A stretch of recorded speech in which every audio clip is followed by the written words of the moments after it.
bonjour. Nous sommes encore une fois pour notre numéro d'Avis d'experts. Aujourd'hui, nous sommes à l'hôpital Aristide Le Dantec, plus particulièrement au service de pédiatrie. Et nous avons comme invité le professeur Claude Morera. Professeur, bonjour. Bonjour, monsieur Tel. Professeur, pour l'audience, pouvez-vous vous présenter?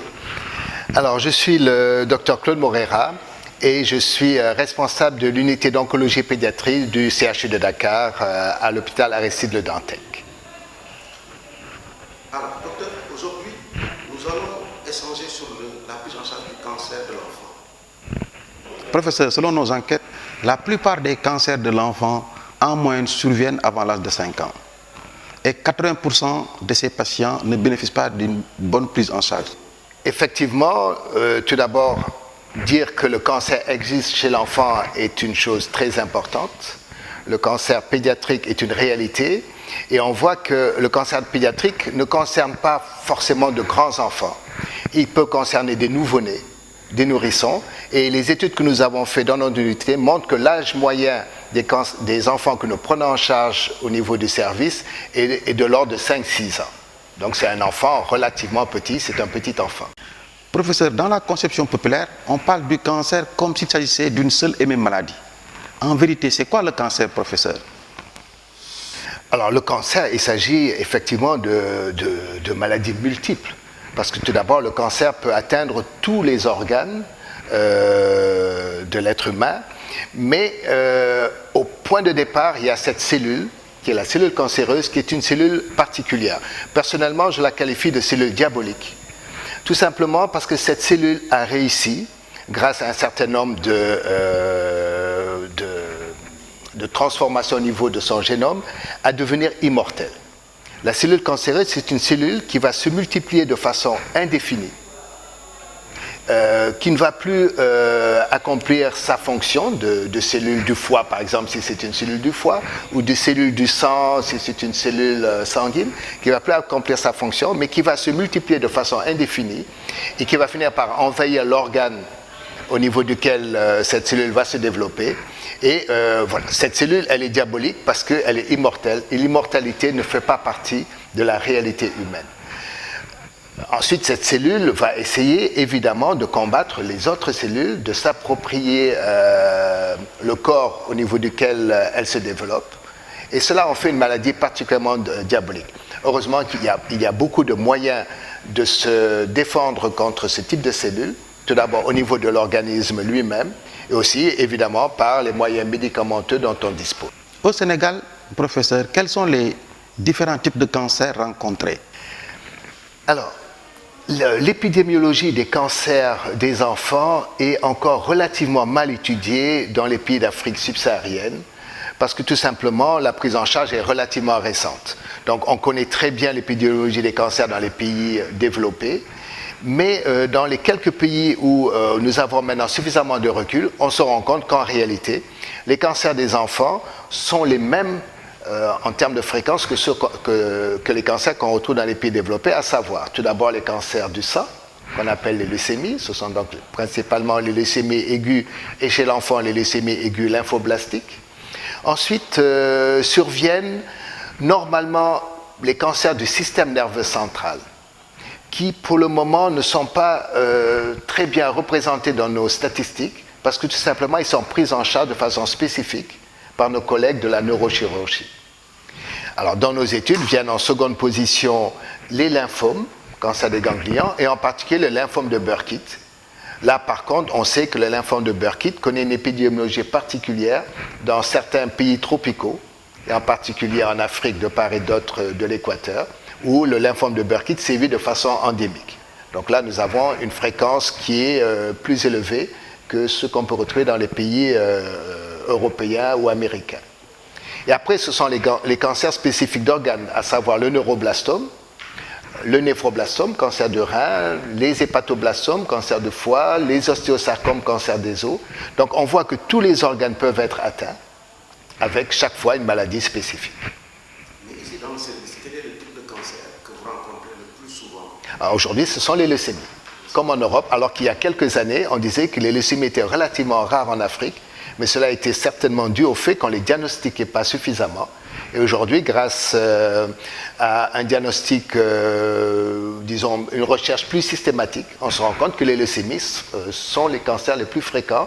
En tout cas, au Sénégal, dans notre unité, c'est le cancer le plus fréquent.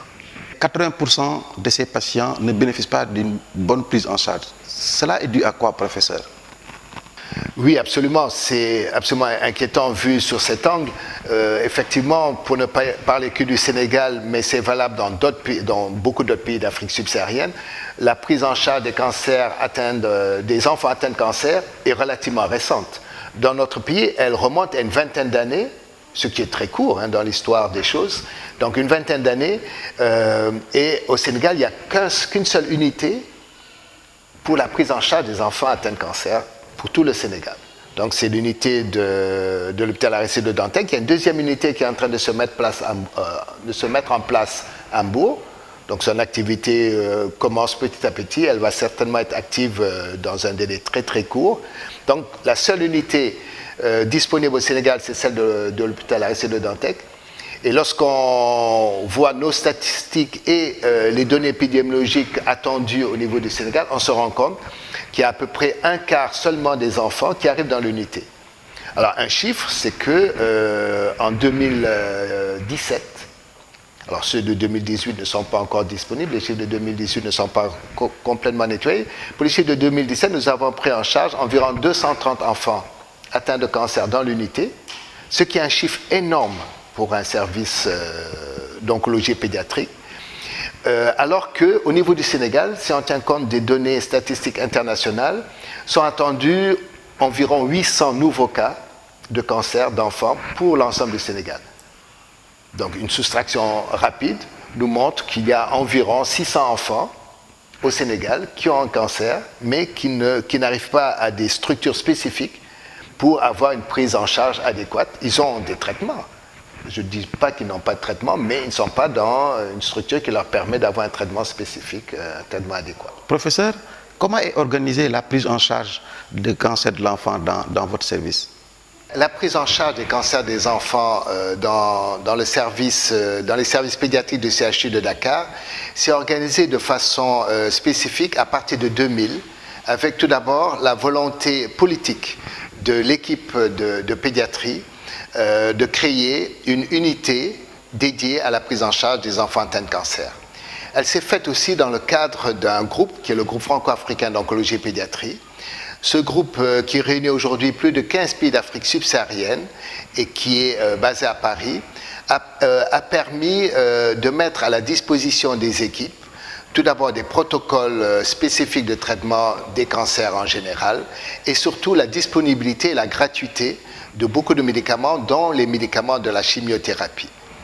Au niveau du Sénégal, nous avons aussi bénéficié de soutien au niveau international, tout d'abord de la fondation Sanofi Espoir, qui depuis maintenant 12 ans soutient l'unité. Elle a permis de réhabiliter l'unité et elle soutient l'unité dans beaucoup de nombreuses actions, et en particulier en ce qui concerne le soutien économique aux familles démunis dont les enfants souffrent d'un cancer.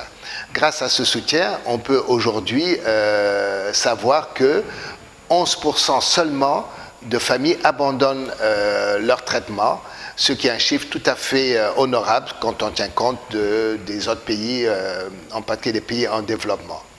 Nous bénéficions aussi surtout du soutien des pouvoirs publics, évidemment du ministère et de l'hôpital, et de la société civile. La société civile sénégalaise est très présente à nos côtés, sous différentes formes. Tout d'abord par un nombre important de bénévoles qui viennent développer des activités ludiques, récréatives et apporter un support nutritionnel aux enfants, et aussi de nombreuses fondations.